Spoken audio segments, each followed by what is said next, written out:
Welcome everybody. I am in my favorite nature space, love to walk, and you can kind of see I'm high up in the elevation here in Georgia. See it? So you guys always usually catch some pics of me, but nevertheless, let's get into this conversation today. So I want to talk to you about us reviving our energy as we are moving through this wonderful season of Christmas, which is not Christmas, but Christmas of changes. Some of you live in areas that don't have it cooling down, or you have the fluctuation.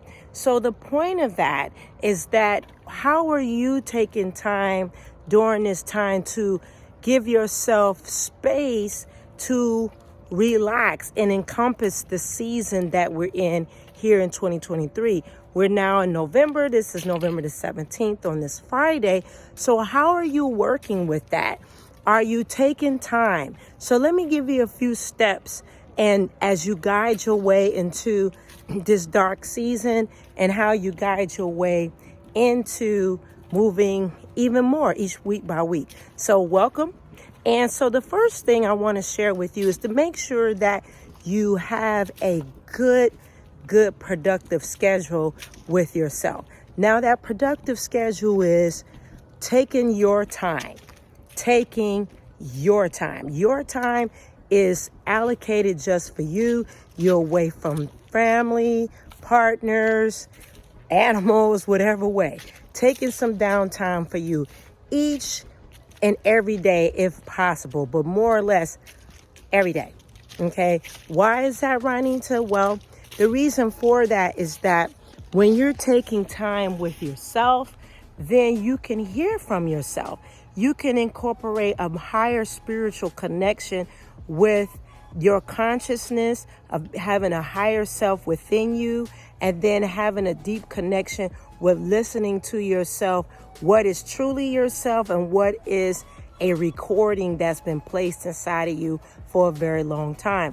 Sometimes people don't realize that they have recordings that's been playing over and over again in their mind. Comment down below if you've had repetitive recordings in your mind.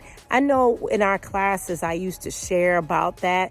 And so when you're taking good time for yourself, you realize that you don't have to have a repetitive recording talking to yourself over and over again, or recording of the same junk that's in there that's really not who you are in this cycle. And many of people are going through transformative cycles right now.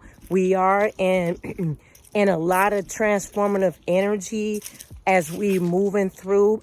Maybe some of you are not.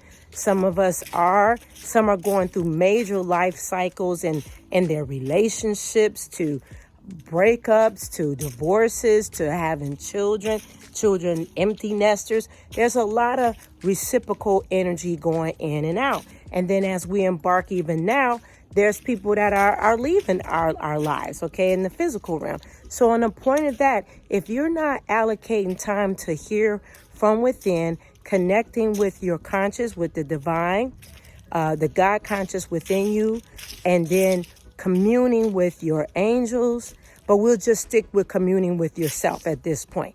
Because sometimes or maybe you need to revisit back to yourself. Maybe you've gotten out of the rhythm. Maybe you have stopped taking time for you. Maybe things have gotten in the way or you've gotten just out of the rhythm. You know, sometimes we just get off, or sometimes you just need to be.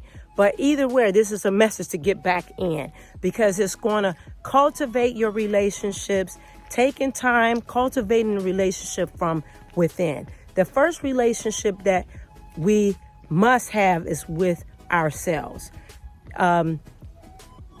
versus to what we've been trained or not trained growing up. Being trained growing up in some families, you know, there hasn't been any kind of taughtness of just spending time with you. Maybe you've been taught you have to go to, a sanctuary or something like that to have that communion. But as you grow into who you are today, you don't have to do that. You never had to do that. That was a system. You have a system of going and talking with Ann. Okay? So I love you for taking the time. Your one step is getting back with yourself. All right? I'll see you later. Keep growing and going. Bye.